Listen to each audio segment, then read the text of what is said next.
अस्सलाम वालेकुम। बेटा आज हमने जो है वो नया कोर्स स्टार्ट कर रहे हैं इंडस्ट्रियल केमिस्ट्री।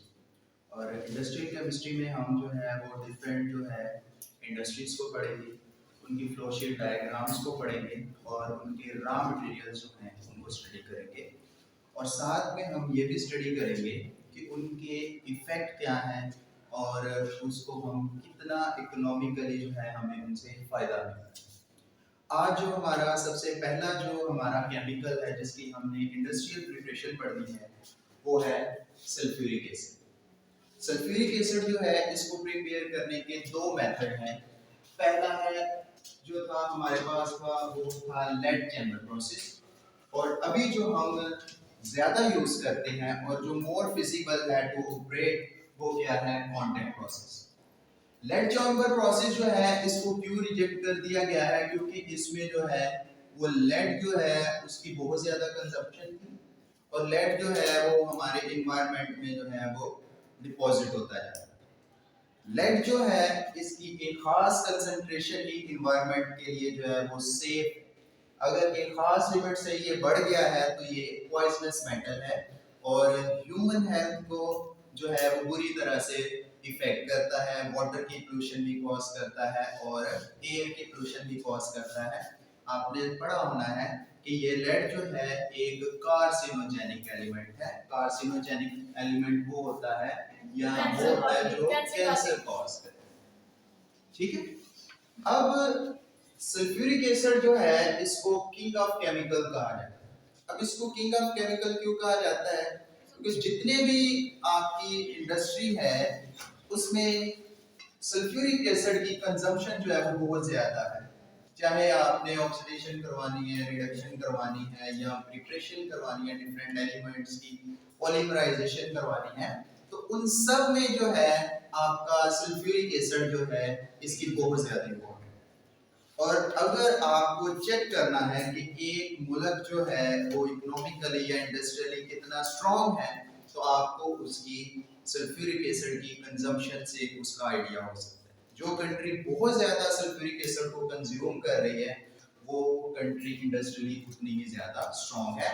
तो इन सारी चीजों की वजह से, इसकी इतनी ज्यादा सिग्निफिकेंस की वजह से हम सल्फ्यूरिक एसिड को किंग ऑफ केमिकल कहते हैं। अब एक और चीज है, इसको हम डाइप्रोटिक एसिड या बाइप्रोटिक बेसिक एसिड कहते हैं।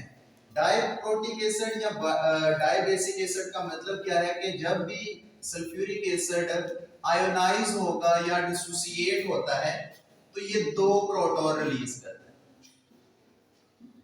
ये दो प्रोटॉन रिलीज करता है, तो वो वाला एसिड जो दो प्रोटॉन रिलीज करेगा उसे हम डाइप्रोटिक एसिड या डाइबेसिक एसिड कहते हैं। या वो वाला एसिड जो एक प्रोटॉन रिलीज करे उसे मोनोप्रोटिक एसिड कहते हैं। जो तीन प्रोटॉन रिलीज करे उसे ट्राइप्रोटिक एसिड कहते हैं। वो कौन सा है हमारे पास, मोनो HCl है या नाइट्रिक एसिड है, और इसी तरह जो है वो ट्राइप्रोटिक एसिड जो है वो हमारे पास फास्फोरिक एसिड है। ठीक है, ये हमारे पास टर्म्स आपने याद रखनी है कि डाइप्रोटिक एसिड क्या होता है या डाइबोसिक एसिड क्या होता है। अब जो हमारा जो सल्फ्यूरिक एसिड है इसके लिए जो रॉ मटेरियल यूज होते हैं वो सल्फर होता है। सल्फर जिसे हम गंधक कहते हैं, सॉरी गंधक, हाँ गंधक जो आपकी है। सल्फर जो है अभी तो नहीं उस तरह से अवेलेबल है, वरना जब हम छोटे थे कोई 3-4 साल के था तो मैंने देखा है कि पटास में जो है वो सल्फर को डालते थे और दीवार के साथ मारते थे। ठीक है, सल्फर जो है ये कंबस्टिनेबल है, इसको जलाने के लिए आपको ऑक्सीजन की जरूरत नहीं है, सिंपली आप प्रेशर बढ़ाओगे तो ये ब्लास्ट कर जाता है, जल जाता है। ठीक है, सल्फर जो है ये कंबस्टिनेबल मटेरियल है। सल्फर को या पायरेट को, पायराइट जो है ये क्या है हमारे पास आयरन का सल्फाइड। आयरन सल्फाइड को हम पायराइट कहते हैं। आपसे पूछे व्हाट इज पायराइट तो आप बताएंगे आयरन सल्फेट जो है उसे हम पायराइट कहते हैं। इसी तरह क्यूप्रस सल्फाइड को क्यूप्रस पायराइट भी है, वो क्या है हमारे पास कॉपर का क्या है, सल्फाइड। दूसरा जो है हमारा रॉ मटेरियल जो है वो ऑक्सीजन है। तो ऑक्सीजन आपके एनवायरनमेंट में इसकी काफी मिकदार है। ठीक है। अब फर्स्ट स्टेप जो है उसमें हमारा जो है वो है सल्फर बर्न। तो आप यहाँ पे बर्न सल्फर को भी डायरेक्टली, गंधक को भी आप जला सकते हो और ये कार सल्फर डाइऑक्साइड में कन्वर्ट हो सकता है। या आप क्या कर लो कि आयरन पाइराइड जो है इसको ऑक्सीजन की प्रेजेंस में जो है वो आप बर्न कर दो। ठीक है, इसे ऑक्सीजन की प्रेजेंस में आप बर्न करोगे तो तभी भी आपके पास जो है वो सल्फर डाइऑक्साइड जो है वो प्रोड्यूस हो। जब आपने सल्फर को बर्न किया है तो ये जो है सल्फर डाइऑक्साइड में कन्वर्ट हो गया। लेकिन जब हमने इसको बर्न किया है तो इसमें बड़ी सारी इम्प्योरिटीज होती है। जब हम किसी भी चीज को एक्सट्रैक्ट करते हैं, हमारा मेन सोर्स तो अर्थ ही है, जमीन में से ही हम कहीं से डिपॉजिट होता है जहां से हम इसको एक्सट्रैक्ट करते हैं, तो इसमें बड़े सारे जो है वो इम्प्योरिटीज आ जाती है। जो सबसे ज्यादा इम्प्योरिटीज आती है, एक तो आ गई आपकी डस्ट आ गई, दूसरा आपका जो इसके लिए पॉइजनस है इस प्रोसेस के लिए वो है आर्सेन। डस्ट और आर्सेनिक जो है इस सारे प्रोसेस के लिए जो है वो पॉइजनस है, यानी ये आपके प्रोसेस जो है उसकी एक्टिविटी को बहुत ज्यादा रिड्यूस कर देता है। तो हमें इन जो इम्प्योरिटीज हैं इनको रिमूव करना है। तो फर्स्ट स्टेप में आपने क्या लिखना है कि आपने क्या लिया, सल्फर लिया, इसको ऑक्सीजन की प्रेजेंस में बर्न किया तो सल्फर डाइऑक्साइड बना और साथ में हीट रिलीज हुई। हीट रिलीज उन रिएक्शन में होती है जो क्या होते हैं एक्सोथर्मिक रिएक्शन। या आपका आयरन पाइराइड है, आपने इसको ऑक्सीजन की प्रेजेंस में बर्न किया तो आपके पास आयरन का ऑक्साइड आ गया और सल्फर का ऑक्साइड आ गया और इसी भी प्रोसेस में जो है वो हीट रिलीज हुई।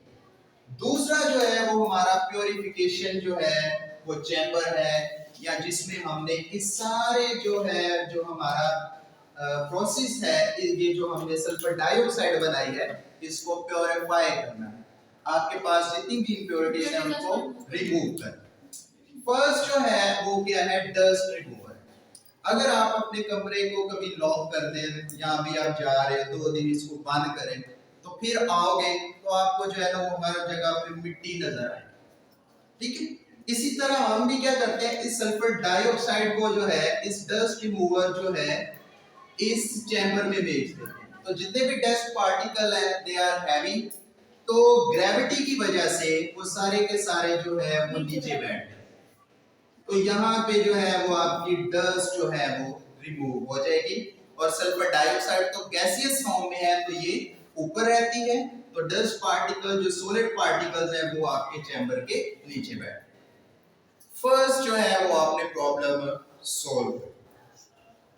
अब सेकंड जो है, ये जो आर्सेनिक ऑक्साइड है इसको हम क्या कहते हैं, एसिड फॉग भी कहते हैं। इसे एसिड फॉग कहते हैं। इस एसिड फॉग को रिमूव करने के लिए आपने देखा होना कि सर्दियों में बाज़-औक़ात बहुत ज्यादा जो है वो फॉग होती है, लेकिन जिस दिन बारिश पड़ जाती है उसके बाद ठंड बेशक उतनी ही रहती है लेकिन फॉग खत्म हो जाती है। तो हम इस एसिड फॉग को भी रिमूव करने के लिए हमारा जो अगला चैम्बर है जिसमें हम इस एसिड फॉग को रिमूव करते हैं, हम इसके टॉप के ऊपर एक रेजरवायर लगा देते हैं वाटर का, जैसे शावर होते हैं हमारे। तो शावर में से जैसे वाटर के ड्रॉपलेट जो हैं वो गिरते हैं, वाटर ड्रॉपलेट्स की फॉर्म में नीचे गिरता है, ऐसे ही यहाँ से जो है वो ड्रॉपलेट्स की फॉर्म में जो है वो नीचे गिरता है। ठीक है, जिससे जितना भी ये आपका एसिड फॉग है ये नीचे जमा हो जाता है और इसको रिमूव करने के लिए हम आयरन ऑक्साइड, आयरन का जो है वो हाइड्रोक्साइड भी यूज करते हैं। ठीक है, अक्सर पूछा जाता है ड्यूरिंग कांटेक्ट प्रोसेस जो हम मटेरियल यूज करते हैं, वाटर ने तो इसको नीचे डिपॉजिट करवा दिया तो इसको यहाँ से रिमूव भी करवाना है, तो रिमूव करवाने के लिए हम आयरन हाइड्रोक्साइड यूज करते हैं। ठीक है, ये याद रखना है ड्यूरिंग कांटेक्ट प्रोसेस आर्सेनिक की जो इंप्योरिटी है उसको रिमूव करने के लिए यहाँ से हम आयरन हाइड्रोक्साइड जो है इसका इस्तेमाल करें। अब यहाँ पे हमारे डस्ट भी रिमूव हो गई और साथ में जो है वो आर्सेनिक भी रिमूव हो गया। लेकिन जब आपने पानी ऐड किया तो गैस जो है वो आपकी गीली हो गई। गैस क्या हो गई है, गीली हो गई है, उसमें मॉइस्ट जो है वो शामिल हो, मॉइस्चर उसमें आ गया। तो मॉइस्चर को रिमूव करने के लिए हम क्या करते हैं, सल्फ्यूरिक एसिड को आपने पढ़ा होना है कि सल्फ्यूरिक एसिड जो है वो डिहाइड्रेटिंग एजेंट के तौर पर इस्तेमाल होता है। H2SO4 जो है ये डिहाइड्रेटिंग एजेंट भी है। ये जितनी भी चीजें हैं उसमें अगर वाटर के मॉलिक्यूल प्रेजेंट है तो उनको वहां से रिमूव कर देता है। अब यहां से जो है हमारी गैस जो है वो इस चैम्बर से निकलेगी, तो ये गैस है तो इसकी खासियत है ये जो है वो लेस प्रेशर की तरफ जाएगी, तो ये ऊपर की तरफ जाएगी, तो यहाँ से हम जो है वो सल्फ्यूरिक एसिड को ड्रॉपलेट्स की फॉर्म में नीचे ड्रॉप करवाएंगे। वो क्या करेगा, जितना भी इसके पास प्रेजेंट है मॉइस्चर, उस सारे मॉइस्चर को एब्जॉर्ब करेगा। अब ये चेक करना है कि आपका ये जो है वो डस्ट पार्टिकल्स और ये जो एसिड फोग है वो रिमूव हो गया है या नहीं हो गया। आपने सारी गैस को जो है वो टेस्टिंग बॉक्स में भेजना, इसको भेजना है टेस्टिंग बॉक्स। टेस्टिंग बॉक्स का मैकेनिज्म क्या है कि यहाँ पे जो है ना वो लाइट लगी हुई है। आप अगर रात को जाए या आप गर्मियों में या सर्दियों में लाइट ऑन करें तो आपने देखा होना कि लाइट जब वो गुजरती है तो पार्टिकल्स जो है वो सस्पेंडेड नजर आते हैं। ठीक है, तो देखने के लिए कि क्या सारे के सारे जो डस्ट पार्टिकल्स हैं यहाँ से रिमूव हो गए हैं, इम्प्योरिटीज रिमूव हो गई हैं, हम यहाँ से लाइट ऑन करते हैं। अगर तो यहाँ पे डस्ट पार्टिकल मौजूद है तो फिर हम इसे दोबारा से जो है वो इस चैम्बर में भेज देते हैं। लेकिन हमने क्योंकि बड़ा प्रिसाइजली ये रिएक्शन हो रहे होते हैं इंडस्ट्रीज में, तो जितने भी डस्ट पार्टिकल्स होते हैं उनकी मैक्सिमम अमाउंट जो है वो रिमूव हो चुकी होती है। ठीक है, अब टेस्टिंग बॉक्स की मदद से हम लाइट को यूज करते हैं। अगर तो हमें लाइट में जो है वो पार्टिकल्स नजर आए तो आपकी जो है वो प्योरिफिकेशन ठीक नहीं। ठीक है, तो पहले आपने क्या कर लिया, ये टेस्टिंग बॉक्स कर लिया। अब जो है वो मेन प्रोसेस जो है वो स्टार्ट हुआ है, जो कि आपका स्टेप 3 है। जब आपने स्टेप 2 लिखना है तो आपने पहले तो डस्ट रिमूवर को एक्सप्लेन करना है, फिर आर्सेनिक रिमूवर को एक्सप्लेन करना है कि आर्सेनिक रिमूवर में क्या हम यूज करते हैं, और मॉइस्ट रिमूवर, और फिर क्या है टेस्टिंग बॉक्स जो है, इन सब को जो है वो थोड़ा थोड़ा सा आपने लिखना है। अब जब हमारा थर्ड स्टेप आ जाए, ये एक तरह से जो है वो इस प्रोसेस का हार्ट है। ठीक है, यहां पे क्या होना है कि आपने सल्फर डाइऑक्साइड जो है इसको सल्फर ट्राइऑक्साइड में कन्वर्ट करना है। तो ऐसे नहीं है कि आपके एनवायरनमेंट में सल्फर डाइऑक्साइड प्रेजेंट नहीं, सल्फर डाइऑक्साइड प्रेजेंट है, लेकिन वो सल्फर ट्राई ऑक्सीजन के साथ रिएक्ट करके सल्फर ट्राइऑक्साइड में कन्वर्ट नहीं होते, क्योंकि ये रिएक्शन जो है इसको परफॉर्म करवाने के लिए बहुत ज्यादा एनर्जी चाहिए। और ये एक्चुअली प्रोसेस होता भी है हमारे एनवायरनमेंट में। वो कब होता है कि जब क्या करते हैं बिजली कड़कती है तो क्या होता है सल्फर डाइऑक्साइड जो है वो ऑक्सीजन के साथ रिएक्ट करके सल्फर ट्राइऑक्साइड बन जाता है, और फिर वो सल्फर ट्राइऑक्साइड आपके वाटर के साथ मिलकर सल्फ्यूरिक एसिड। अब यहाँ पे देखिए, हमने सल्फर डाइऑक्साइड जो है ऑक्सीजन के साथ रिएक्ट करवाना है, तो हमें जो है कुछ चीजों की जरूरत है।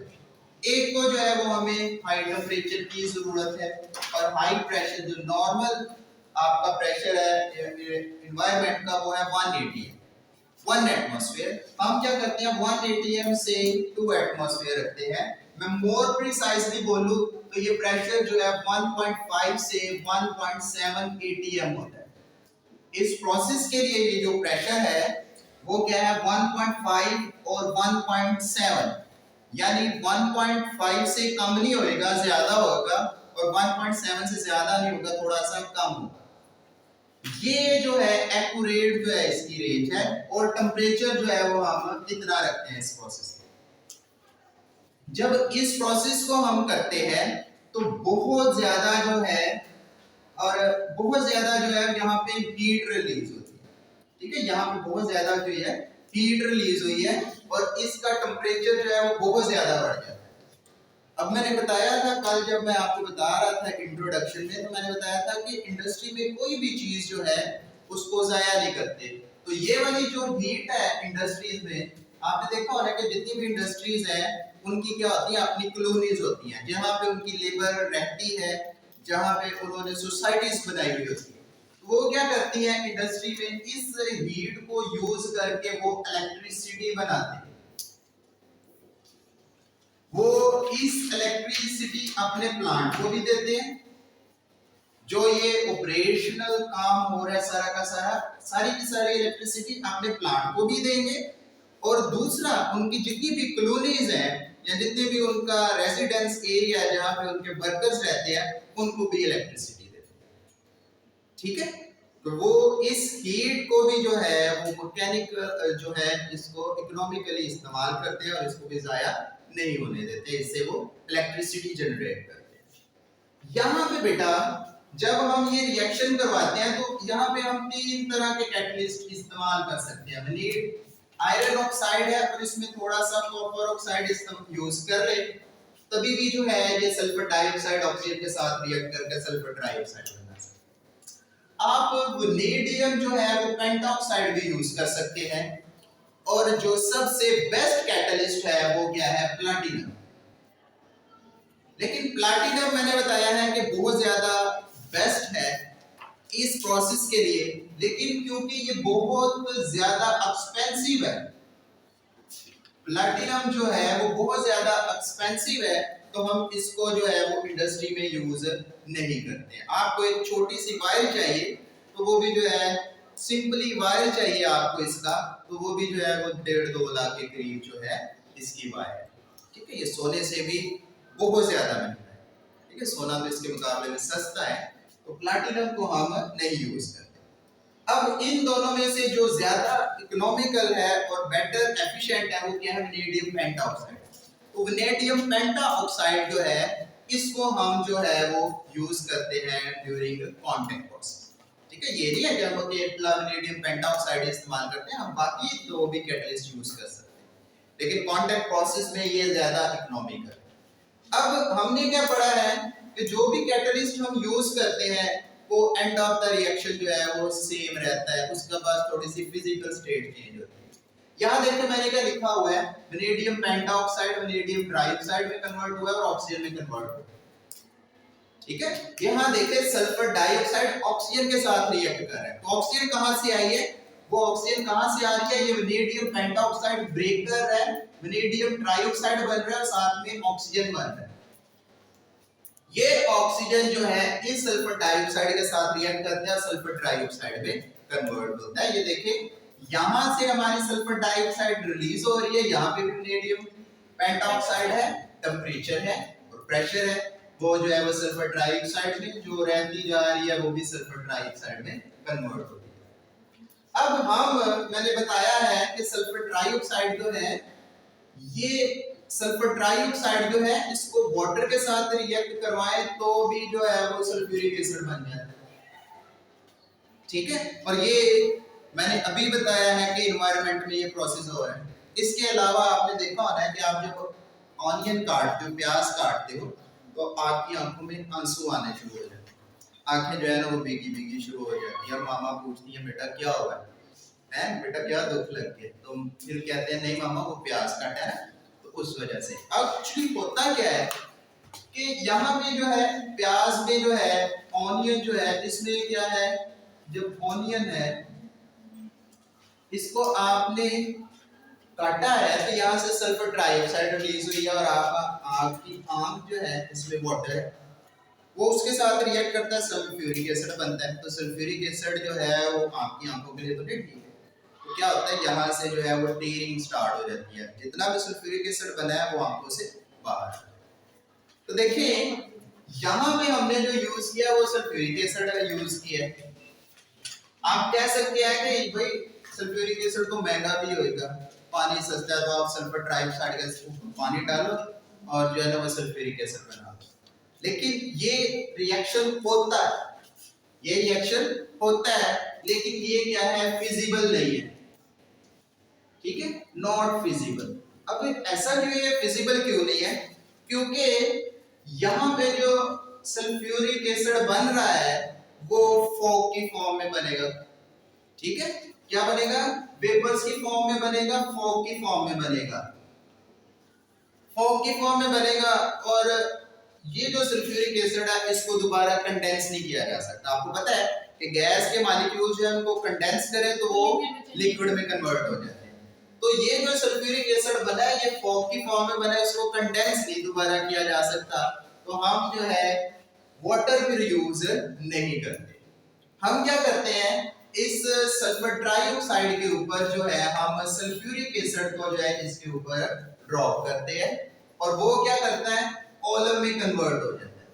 इसमें कन्वर्ट होता है कॉलम में H2S2O7 और इसको कहते हैं पायरोसल्फ्यूरिक एसिड। इसको पायरोसल्फ्यूरिक एसिड भी कहा जाता है। ये जो पायरोसल्फ्यूरिक एसिड है, अब इसकी मदद से हम जो है वो किसी भी कंसंट्रेशन का सल्फ्यूरिक एसिड बना सकते हैं। फॉर एग्जांपल मैं एक इंडस्ट्रियलिस्ट हूँ और मुझे इंडिया से कॉल आई है कि हमें सल्फ्यूरिक एसिड चाहिए और हमें जो है वो इतने टन जो है वो 2000 या 3000 टन जो है वो सल्फ्यूरिक एसिड चाहिए। तो मैं इसमें पानी डाल के जितना मर्जी नहीं दे सकता। वो बोलेंगे हमें सल्फ्यूरिक एसिड इस फॉर्म में नहीं चाहिए, वो बोलेगा हमें ये कॉलम चाहिए, ठीक है, ताकि वो इसमें अपनी मर्जी से पानी डाल के अपनी कंसंट्रेशन का जो है वो सल्फ्यूरिक एसिड बना सके। जब भी इसको इकोनॉमिकली इसको ट्रीट किया जाता है फॉर ट्रेड, तो इसको हम जो है वो एज कॉलम जो है वो ट्रांसपोर्ट करते हैं, इंपोर्ट भी और एक्सपोर्ट भी करते हैं। ये जो कॉलम है इसको बाद में जब फिफ्थ स्टेप में हम जो है वो वाटर के साथ रिएक्ट करवाते हैं तो हमारे पास जो है वो 2 मोल ऑफ सल्फ्यूरिक एसिड बनता है। जो कांटेक्ट प्रोसेस है इसमें जो हमारे पास सल्फ्यूरिक एसिड बनता है वो कुछ 98% जो है वो सल्फ्यूरिक एसिड होता है, ठीक है, जो कि हाईली प्योर है। 98% जो है इसकी प्योरिटी बहुत ज्यादा इसकी इम्प्योरिटी, ठीक है। अब ये है बेटा जी हमारा कांटेक्ट प्रोसेस। आई होप कि आपको जो है इसकी समझ आ गई होगी। और बेटा इसको मैं थोड़ा सा और बताऊं आपको, तो सबसे पहले जो हमारे पास सल्फ्यूरिक एसिड प्रिपेयर किया गया था वो जाबिर बिन हयान जो है उन्होंने जो है इसको जो है वो प्रिपेयर किया था। ये जो है ना बड़ी नाइंसाफी होगी कि उनका अभी नाम जो है ना वो ना लिया जाए, ठीक है। जब इतनी ज्यादा जो साइंस ने तरक्की नहीं की थी तब जाबिर बिन हयान ने जो है वो सल्फ्यूरिक एसिड बना के दिया था और लोगों को नहीं पता कि उन्होंने कैसे किया, लेकिन वो जो है वो जीनियस थे। उन्होंने सल्फ्यूरिक एसिड भी बना के दिया, HCl भी बना के दिया और नाइट्रिक एसिड जो है वो बना के दिया। ठीक हो गया जी। आई होप कि आपको इस सारे जो है वो प्रोसेस की समझ आई होगी। मैं चाहूंगा कि आप इसे नोट कर लें और जो है वो कोई भी क्वेश्चन है तो आप कमेंट में पूछ सकते हैं और चैनल को लाइक करें और सब्सक्राइब करें।